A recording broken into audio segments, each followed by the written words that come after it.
think we're on. We are on. Good evening, everybody. It's December 30th. Before the end of the year, I'm Daniel LaValle with Coldwell Banker. And I'm Pascal Van de Kamp, also with Coldwell Banker. And we just want to talk to everybody about how this year went, you know, in our area, how, you know, the market was for us in our observation, in our opinion. And we're in South Florida, by the way, if anybody is watching from somewhere else in the country or even in the world. But as far as the market is concerned, 2019, it was pretty strong. Single family homes were steady, sold very steadily. Values were steady, are still steady. Obviously interest rates are still low, which favors buyers. And obviously the value of the houses being steady favors sellers. So all in all, it was a good year. In fact, single family homes in November in this area rose 6.1%. So as far as sales are concerned, so it was good. Overall, it was good. That was actually in the month of November. So that was in November. Yeah, that was in the month of November. And actually, we will include a link of that article so everybody can read it.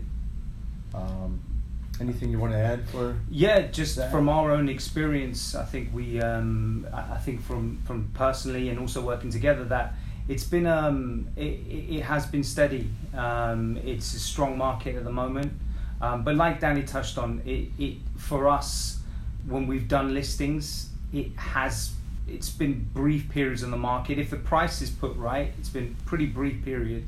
The last listing we both did, it was on the market for about 6 days. Yeah, 6 days. 6 days until we got an offer. So there definitely is a lot of strength in the market. But like Danny touched on, as a buyer's perspective as well, which is key, it is also attractive purely because of the interest rates. Because even though people might be paying slightly higher than normal for prices of homes, from a long-term perspective, there's a real advantageous time to go for a mortgage because of the fact that interest rates are so low, and you've got that for 30 years. And also, as Danny mentioned, with the links, every statistic that we do put forward to you, we will be putting all the links at the end of the session, so you can see that.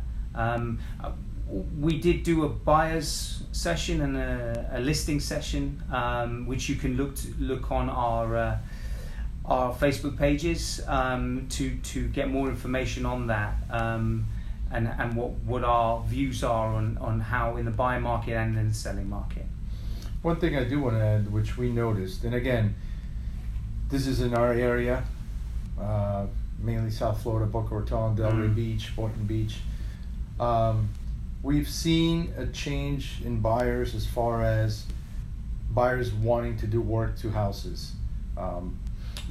Buyers are willing to pay a little more money for a house that is pretty much ready to move into without having to do too much work to it, as opposed to a house that might be a little bit better bargain, but there's a lot of work to do to it.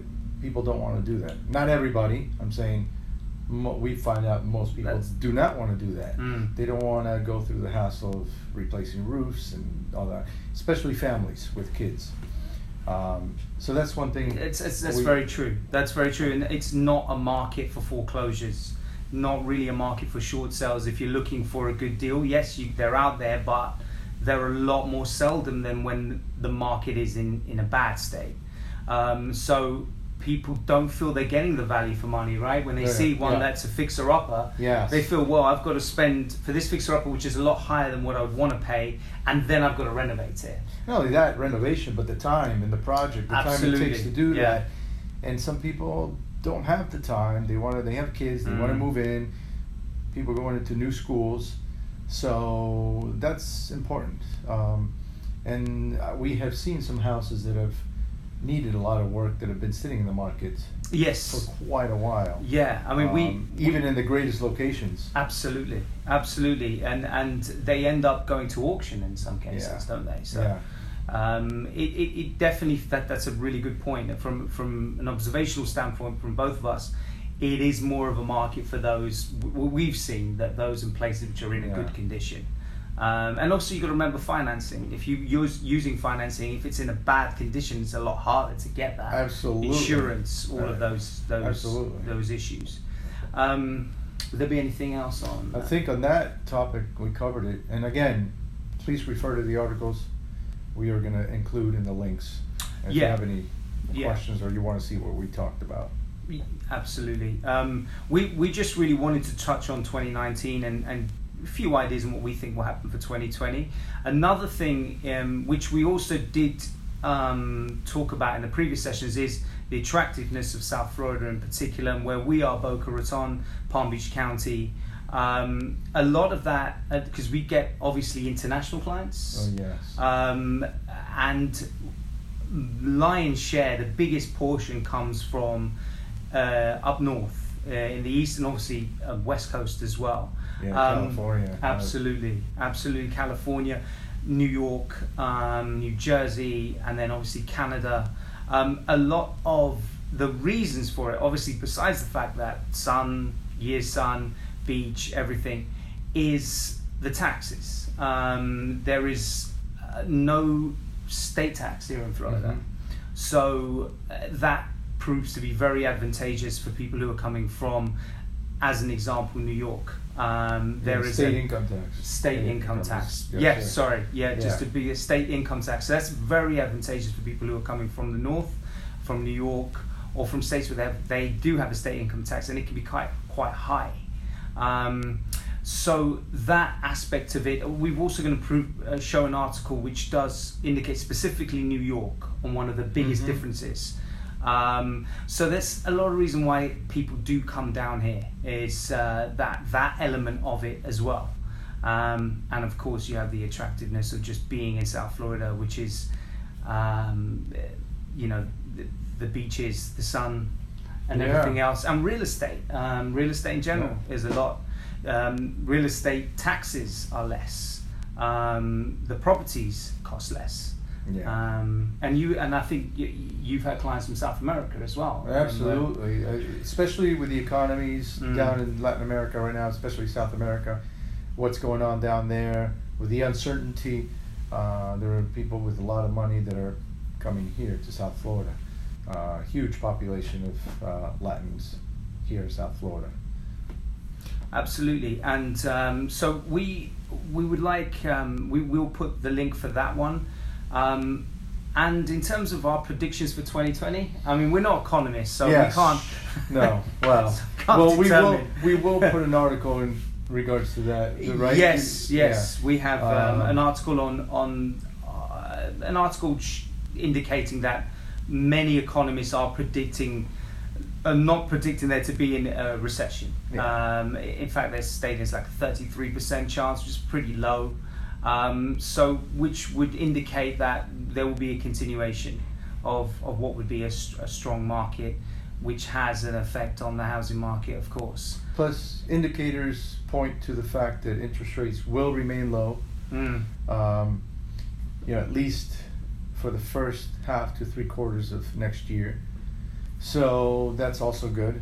And even if they were to really go up, we're not talking by considerable amount. It's still a healthy amount in comparison. Listen, I remember in history, years ago, interest rates were 7-8% for properties. See, I can't remember that long ago. Yeah. Well, I'm only messing. But that is true. You were a baby. I was a baby. We're only talking about 20 years ago then. So we are hoping, and we feel that 2020 will be stable.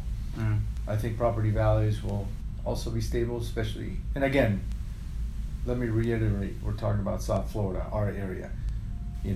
Obviously it could be different. There's areas in the country that is a different story, but I'm saying here, with the influx of people wanting to be here, the demand, inventories are not high, interest rates are low, so all that equals stable property values across the board. Yeah.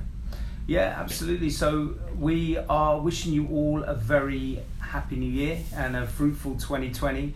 We're always on hand if there's any questions or queries that you have. Firstly, anything about this session in particular, please do comment below, or you can message us directly on our Facebook pages, and we'll get back to you, even if it's just about real estate. Yeah, anything. Any type of questions.